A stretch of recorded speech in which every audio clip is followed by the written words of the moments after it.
So a video that I love to make every single year is predicting the top players in the NBA in 5 years from now. So now that we are in 2024, it's time to predict my top 20 players in 2029. So obviously this is incredibly tough to do. Guys will have injuries, guys will regress, some guys will take progression leaps that we never thought they could. Some guys are number 1 options right now, may become number 2 options, and vice versa, becoming a number 2 or 3 option to a number 1 option, like Jalen Brunson, for example. I also have 9 honorable mentions as well, including 2 players that are not even in the NBA yet. And yeah, obviously this is a prediction like always. I don't really have those all-timers that are kind of in their mid-30s right now. Like there's no LeBron, there's no KD, there's no Curry, there's no Kawhi. It's really tough to predict who's going to be where in 2029. So let's get into this video. Let me know your thoughts in the comments. So when we get to number 15, I'll rattle off the honorable mentions just not to spoil it right now. So we're going to actually start off at number 20 with a player I just talked about, and that was Jalen Brunson. Jalen Brunson is a top 10 scorer in the NBA this season. You can also make a good argument that he should finish top 10 in the MVP voting in 2024. Brunson's also 27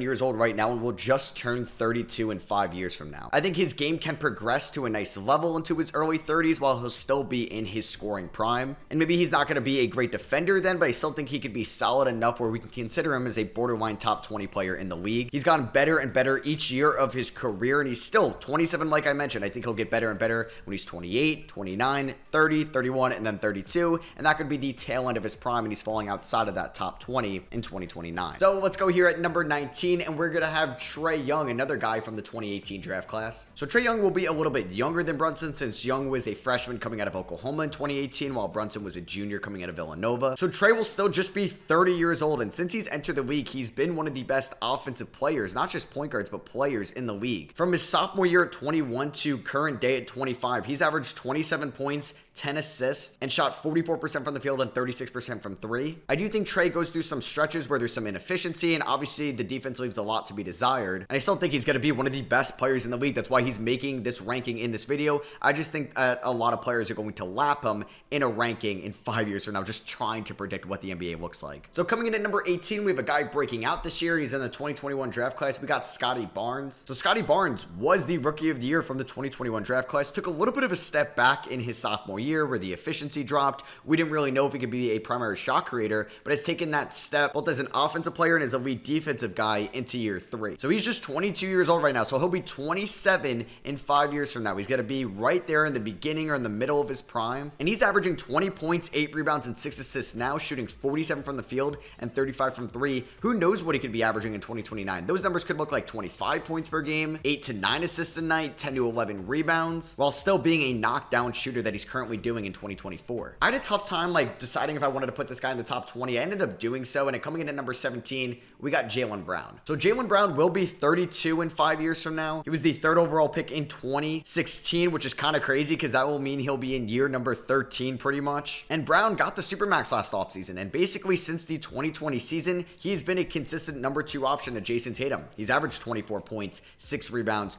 3.5 assists, shooting 48% from the field and 36 from 3 over the last 4 seasons, and that's all as a number 2 option. I feel like we could be talking about Jaylen Brown as one of the best wings in the NBA. If he was a number 1 option, he could be averaging over 30 points per game. And who knows where he's going to be in 2029? Will it still be the number 2 behind Jason Tatum? Will it be a number 1 somewhere else? That's a factor that you have to consider when you're making this prediction ranking. All right, the last guy we'll get into before we get into the honorable mentions, let's talk about Alperen Şengün at 16. Yeah, I got Jokic light coming in here at the 16th overall spot. I could say the same things about Alperen Şengün that I did at Scotty Barnes. He's having a breakout season. He's improved every single year though, which has been a little bit different from Barnes. He averaged 9.5 points as a 19-year-old, 14.5 as a 20-year-old, and this year he's averaging 21 points, 9 rebounds, and 5 assists a night, and he's still just 21 years old, so he'll be 26 in 5 years, and who knows what he could be. If you look at the Jokic career trajectory, he was averaging 10 points in year 1, 16.5 in year 2, and 18.5 in year 3, and we knew what he became when you got to year 6, 7, and 8, and who knows, maybe we see the same career path for Alperen Şengün. So before we kick off the top 15, I want to give you guys my honorable mentions. You guys could put these guys in the top 20, and I would be perfectly fine with that. So there was like 30-ish guys that I wanted to put into this top 20 list. So 2 honorable mentions to start off. I got LaMelo Ball and I got Brandon Miller. I really have no idea who's going to emerge as the number 1 option in maybe 3 to 5 years from now. You could say it's LaMelo Ball just because he had a little bit more draft pedigree and he's been there first, but I don't know, man. Brandon Miller is having an incredible rookie season. It definitely projects to be a better 2-way player as well. I also got Franz Wagner coming in here. He'll be 27 years old. He's really good, but will he still be a number 2 in 5 years from now? And that could hold back some of his stats and accolades to make this list. I got Zion Williamson. He'll be 28. I just never know with the injuries. I also got Evan Mobley from the 2021 draft class. He'll be 27 years old. I'm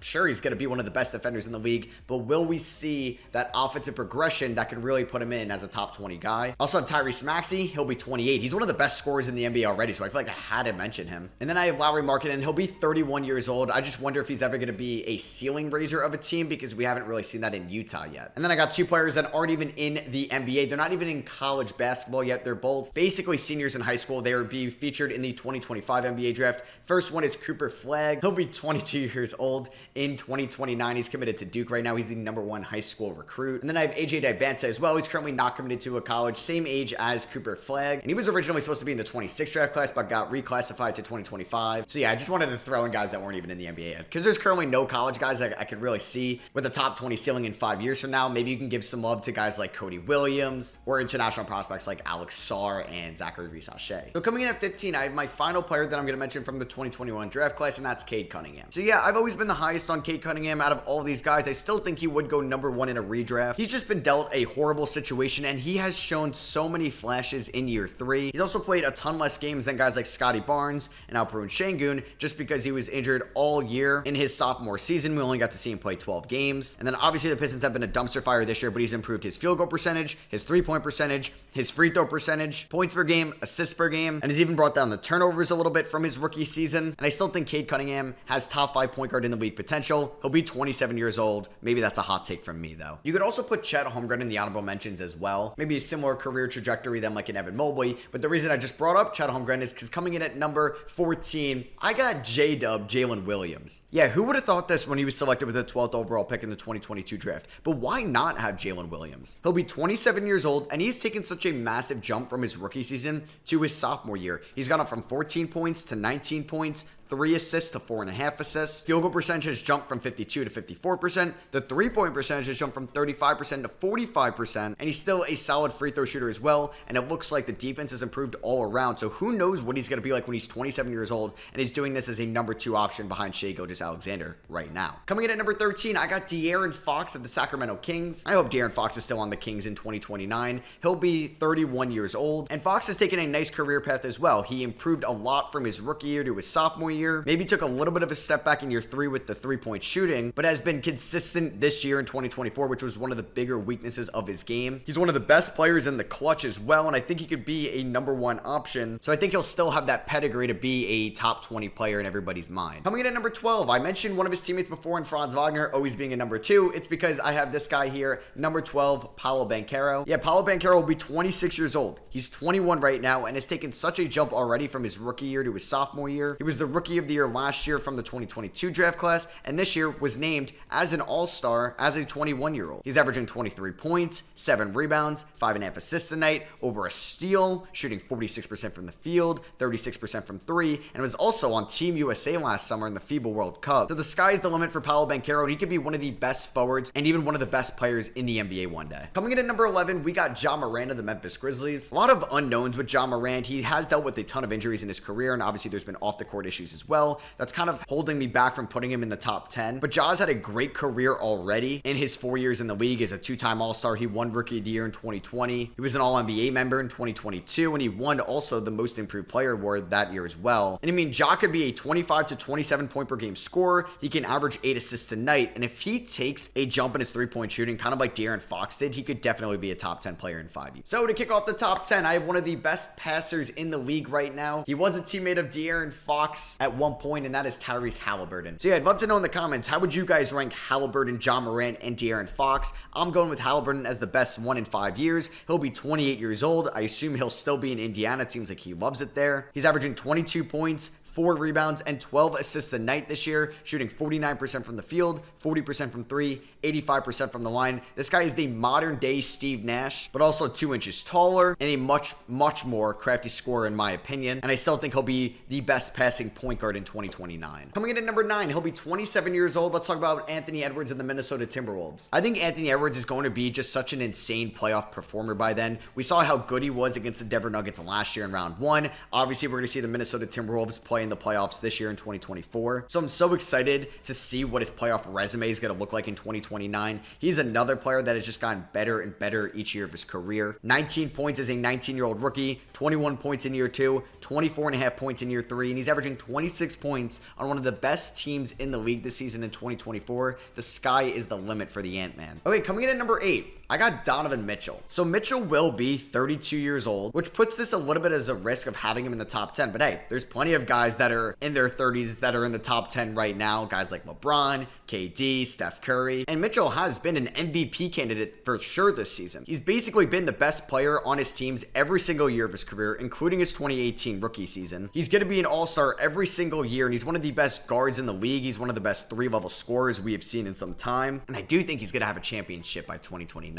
I just don't know what team he'll be on. So one spot ahead of Donovan Mitchell, coming in at number 7. He'll be 32 years old as well. I feel like they're always going to get compared with each other, and it's going to be Devin Booker. So Devin Booker right now, in my opinion, is the best shooting guard in the league. I still think he can be the best shooting guard in 2029. He's averaging 27.5 points, 7 assists, and 4.5 rebounds this year, kind of as more of a point guard at times. The efficiency is off the charts, and he's still just 27 years old. He's still going to get better and better and will still be in his prime in 2029. You assume Kevin Durant will be retired by then, so Devin Booker will be back to being a number 1 option by then. All right, I had also a tough time ranking my next player. He's going to be 34 years old then, but still could be the best player in the NBA. It's going to be Giannis Antetokounmpo. So yeah, I just have no idea how Giannis's game is going to age. Obviously, he does rely a lot on his athleticism, his strength, his physical presence inside. I mean, he's already a first ballot Hall of Famer if he retired today, and he's still averaging 31 points and 11.5 rebounds as a 29-year-old. I'm just more wondering how many rings will Giannis have in 5 years. So coming in at number 5, I have Nikola Jokic, who will be 33 years old. I may be just kind of overrating age a little bit here, but yeah, I have Jokic at 5, Giannis at 6.